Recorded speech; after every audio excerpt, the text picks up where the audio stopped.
Hallelujah, praise the Lord. கர்த்தருக்கு மகிமை உண்டாவதாக. கர்த்தர் நல்லவர். உங்களோடு கூட ஆண்டவர் பேசி உங்களை பலப்படுத்துவாராக. தேவ பிள்ளைங்களே, ஊழியத்துக்காக, சபைக்காக, சபையினுடைய எல்லா காரியங்களுக்காக தயவு செய்து ஜெபிங்க. இந்த வருஷத்தில் கர்த்தருக்காக பெரிய காரியத்தை செய்யணும். ஜெபித்து கொள்ளுங்கள். கர்த்தர் பெரிய காரியம் செய்வார். ஒரு வசனத்தை வாசிக்கிறேன். எசேக்கியேல் 44 அதிகாரம் 14 வசனத்தை நான் வாசிக்கிறேன். ஆலயத்தின் சகல வேலைகளுக்கும் அதில் செய்ய வேண்டிய எல்லாவற்றிற்கும் நான் அவர்களை அதில் காவல் காக்குகிறவர்களாக இருக்க கட்டளிடுவேன். பாருங்க, இங்கே ஆண்டவர் சொல்கிறாரு, ஆசாரிய ஊழியம் செய்வதற்கு, கர்த்தருடைய நாமத்தை ஆராதனை செய்வதற்கு, அவரை துதிப்பதற்கு, அவருடைய ஆலயத்தில் என்னென்ன யார் யார் என்னென்ன செய்யணுன்றத ஆண்டவர் கட்டளை கொடுக்கிறார்.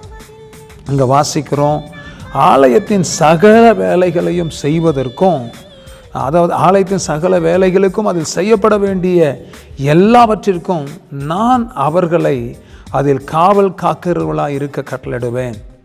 சில நேரத்தில் ஆலயத்தில் இருக்கிற எல்லா வேலைகளை செய்வதற்கும் காவல் காக்கிறவர்களாக இருப்பதற்கும் கர்த்தர் சிலரை ஆண்டவர் தெரிந்து கொள்ளுகிறார். எல்லாரும் எல்லா வேலையும் செய்ய முடியாது, எல்லாரும் எல்லாவற்றையும் செய்ய முடியாது. நான் ஒரு சபைக்கு போயிருந்தேன். ஒரு சபையில் ஒரு ஃபங்க்ஷன் முடிச்சுட்டு அங்கே எல்லாரும் சாப்பிட்டுட்டு எல்லாம் அப்படியே பேசிகிட்டு இருந்தாங்க.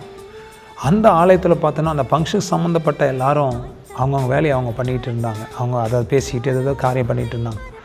அதில் ஒரு சகோதரரை மட்டும் நான் பார்த்தேன். அவர் அங்கே இருந்த அந்த பாத்திரங்களை எல்லாம் வாஷ் பண்ணிக்கிட்டு, தட்டு முட்டுகளெல்லாம் வாஷ் பண்ணிக்கிட்டு, சபையை சுத்தம் பண்ணிக்கிட்டு வேலை பண்ணிகிட்டு இருந்தார். அப்போ நான் யோசித்தேன், ஆண்டவரே, இவர் மட்டும் ஏன் இதை பண்ணுறாரு? அதுக்கு சம்பந்தமானவங்க எதுவுமே பண்ணலையே அப்படின்னு நான் யோசித்தேன். அப்போ ஆவியானவர் சொல்கிறாரு, அந்தந்த வேலைகளை செய்வதற்கு அவர்களை கர்த்தர் ஏற்படுத்தி வைத்திருக்கிறார். தேவ பிள்ளைகளே, நம்முடைய தலையில் இருக்கிற முடியை வெட்டுவதற்கு ஒரு சிலரை ஏற்படுத்தி வச்சுருக்கிறார். இந்த சட்டை தைக்கிறதுக்கு ஒரு சிலரை கர்த்தர் ஏற்படுத்தி வச்சுருக்கார். அதே போல் தான் உங்களுக்கு ஜெபம் பண்ணுறதுக்கு, உங்களை விசாரிக்கிறதுக்கு, உங்களை நேசிக்கிறதுக்கு, உங்களுக்காக ஜீவனை கொடுக்கறதுக்கு, உங்களுக்காக ஏதாவது ஒரு காரியத்தை செய்யறதுக்கு ஒரு சிலர் கர்த்தர் ஏற்படுத்தி வச்சுருப்பார். அது யாருன்னு கண்டுபிடிங்க. ஆண்டுடைய ஆலயத்தில் நீங்கள் என்ன வேலை செய்யணும் கண்டுபிடிங்க. அந்த வேலையை நீங்கள் செய்யுங்க. உங்களுக்குன்னு கொடுக்கப்பட்ட பொறுப்பை உற்சாகத்தோடு முகம் கோணாமல் செய்யுங்க. கர்த்தர் நிச்சயமாக உங்களை ஆசீர்வதிப்பார். தொடப்ப எடுத்து பெருக்கணும்னு மனசில் இருந்தால் பெருக்குங்க. ஊழியம் செய்யணும்னு அதை ஊழியம் செய்யுங்க. ஏதாவது ஒரு காரியத்தை கர்த்தருக்காக செய்யுங்க. ஆண்டு உங்களை கனப்படுத்துவார். ஆண்டு உங்கள் வாழ்க்கையில் அற்புதத்தை செய்வார். ஜெபிக்கிட்டோமா உங்களுக்காக. நல்ல பிதாவே, இந்த நல்ல வேலைக்காக ஸ்தோத்திரம். உங்கள் ஆலயத்தில் வேலை செய்ய, ஊழியம் செய்ய, ஜெபிக்க, உங்கள் நாமத்தை உயர்த்த, கனப்படுத்த, அந்தந்த வேலைக்கு ஆட்களை ஏற்படுத்துகிற தேவன் நீர் ஆண்டவர். இந்த மகனை, இந்த மகளை எந்த வேலைக்கு நீங்கள் ஏற்படுத்தி வச்சுருக்கிறீங்களோ அந்த வேலையை செய்வதற்கு கர்த்தர் கிருபை தாரும், கர்த்தர் பலனை தாரும்.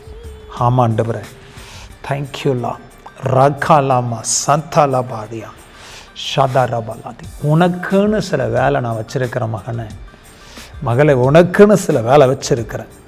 கர்த்தர் நான் உன்னை ஆசீர்வதிப்பேன். அந்த வேலையை செய்யும்படி கர்த்தர் நான் உன்னை பலப்படுத்துவேன். உன் கைகளை ஸ்திரப்படுத்துவேன்னு கர்த்தர் சொல்கிறார். தேங்க்யூ. ஹல்லேலூயா. Oh mighty God. நீ அந்த வேலை செய்வதற்கு வேண்டிய அபிஷேகம் உன் மேலே இறங்குறத நான் பார்க்குறேன். ராலாமாசியா. Yes, fill in the name of Jesus. நிரப்புங்க அப்போ அந்த பாத்திரத்தை, அபிஷேகம் பண்ணுங்க. அந்த வேலை செய்வதற்கு வேண்டிய கிருபையும் பலனையும் கர்த்தர் கொடுத்து ஆசீர்வாதத்தை நடத்தும். உங்கள் நாமம் மையப்படுவதா இயேசுவின் நாமத்தில் பிதாவே. ஆமென், ஆமென், ஆமென். அந்த வேலை செய்யுங்க.